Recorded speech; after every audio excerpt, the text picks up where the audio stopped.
हाथरस की घटना को हम इग्नोर नहीं कर सकते। उत्तर प्रदेश में जो हाथरस में बहन मनीषा वाल्मीकि के साथ घटना घटित हुई थी, मैं इस प्रदेश के मुख्यमंत्री से पूछना चाहता हूं, क्या आपकी इस उत्तर प्रदेश की जो कानून व्यवस्था मजबूत थी उसके आधार पर हुई थी, कमजोर थी? और इसके साथ साथ आज कपसाड़ के अंदर बेहद दुखद घटना देखने को मिली है। सरेआम लोगों को बिल्कुल भी कहीं ना कहीं खौफ नहीं है। दबंग प्रवृत्ति के लोग आज भी गरीब मजदूर शोषित और पीड़ित दलितों पे जो अत्याचार कर रहे हैं। कपसाड़ की घटना, इससे बड़ा प्रमाण कुछ हो ही नहीं सकता। बताइए, सरेआम एक बेटी को उठा के ले जाते हैं और जब उसकी माताजी, बेटी की माताजी उसे बचाने आते हैं तो धाराधार हथियारों से उसका कत्ल कर देते हैं, उसकी हत्या कर देते हैं। मैं योगी जी से पूछना चाहता हूं, योगी जी क्या आपकी इस प्रकार की कानून व्यवस्था मजबूत है? क्या यही कानून व्यवस्था है?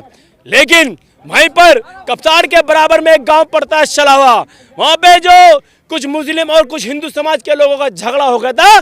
कोई झगड़ा बड़ा नहीं था, लेकिन योगी जी ने उनके मकानों को ढहाने का काम किया, उनके मकानों को गिरवाने का काम किया और उनके मकानों पे बुलडोजर चलवाने का काम किया। तो मैं योगी जी से पूछना चाहता हूं इस मीडिया के माध्यम से कि योगी जी का बुलडोजर कहां है? क्या योगी जी के बुलडोजर में जंग लग गया है?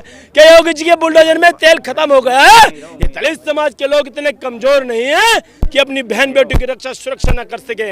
लेकिन हम लोग संविधान को मानने वाले लोग हैं, हम लोग संविधान को मानते हैं और संविधान में आस्था रखते हैं, इसलिए संविधान ने हमारे हाथ बांध रखे हैं। नहीं तो जिस दिन हम आएंगे तो हम उनकी खालों को उतार देंगे। इसलिए प्रेम प्रसंग का मामला बताया जा रहा है, वहाँ के जो कुछ स्थानीय निवासी हैं बोल रहे हैं प्रेम प्रसंग। देखिए, ये मैंने कहा है कि ये भारत की बहुत बड़ी घटना है। इस घटना को दूसरे तरफ मोड़ने का प्रयास किया जा रहा है।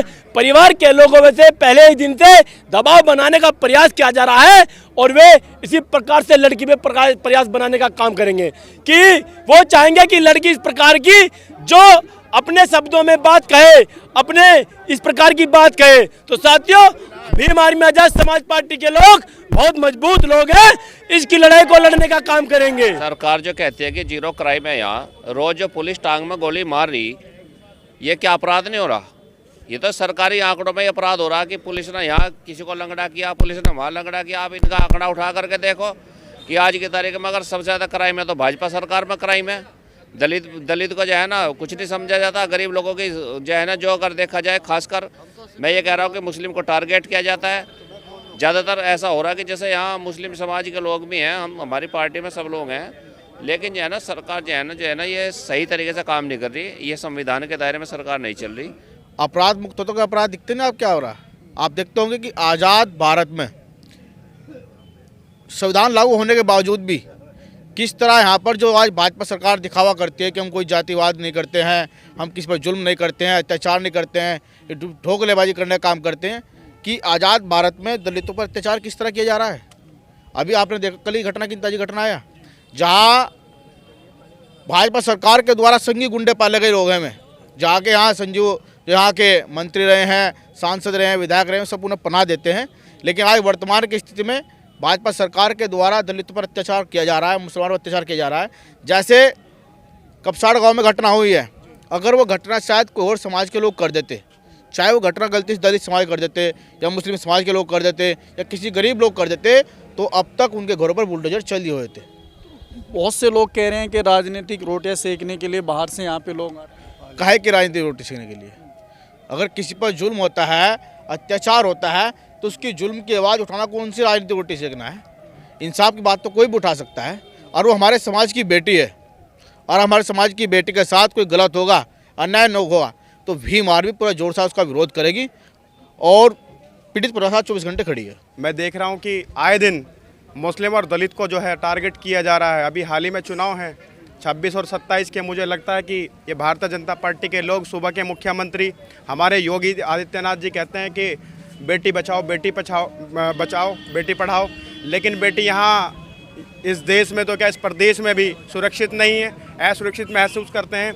हमारे गृह मंत्री जी बोलते हैं कि अगर रात को भी बेटी बाहर निकलेगी तो आज उसको कोई उसकी आबरू से कोई खेल नहीं सकता। लेकिन ये देख लीजिए आप, तमाम सारी घटनाएं हैं और यहाँ एक बड़ी कार्रवाई होती है बुलडोज़र की। बाबा बुलडोज़र बोलते हैं हमारे। अभी इसमें क्या हुआ, सलावा में मुस्लिम भाई के यहाँ बुलडोज़र चला रात तो रात, लेकिन वो बुलडोज़र अब दिखाई नहीं दे रहा कपसाड़ में। क्या बुलडोज़र प्रेम प्रसंग से इस मामले को जोड़ा जा रहा है कि पहले से उन दोनों का प्रेम प्रसंग था? ऐसा कोई मामला नहीं है, कोई प्रेम प्रसंग का मामला नहीं है। ये प्लानिंग के तहत इन लोगों ने, जो ठाकुर समाज के लोग हैं, वो दलित समाज को दबा देना चाहते हैं, क्योंकि आए दिन ये बहुत एट्रोसिटी होती है पूरे भारत के अंदर। लेकिन जहाँ भी देखने को मिलेगा कोई शोषण अगर कोई करता है वो ठाकुर समाज करता है दलित समाज पे। कहाँ गया बुलडोजर?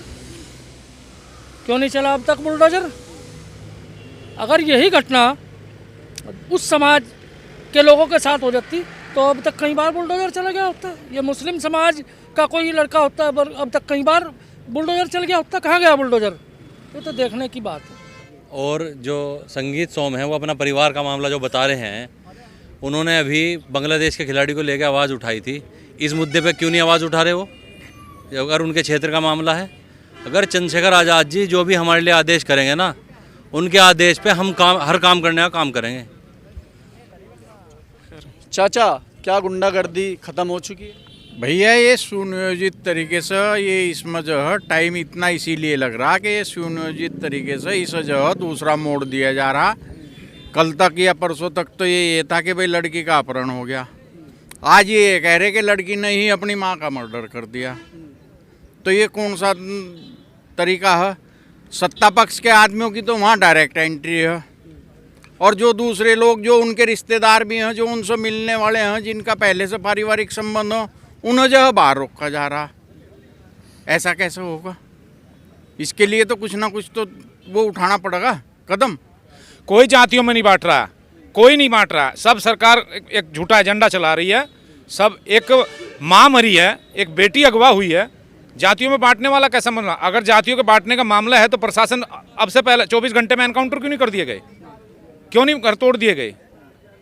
सरकार ही तो बढ़ावा दे रही है, अपराधी क्यों नहीं पकड़े जा रहे? संजीव बालियान जी पहुंचे थे वहाँ पे, वो कह रहे थे थोड़ा टाइम लगेगा लेकिन कार्रवाई तो जरूर होगी। नहीं, संजीव बालियान जी कह रहे हैं टाइम लगेगा। कितना टाइम लगेगा?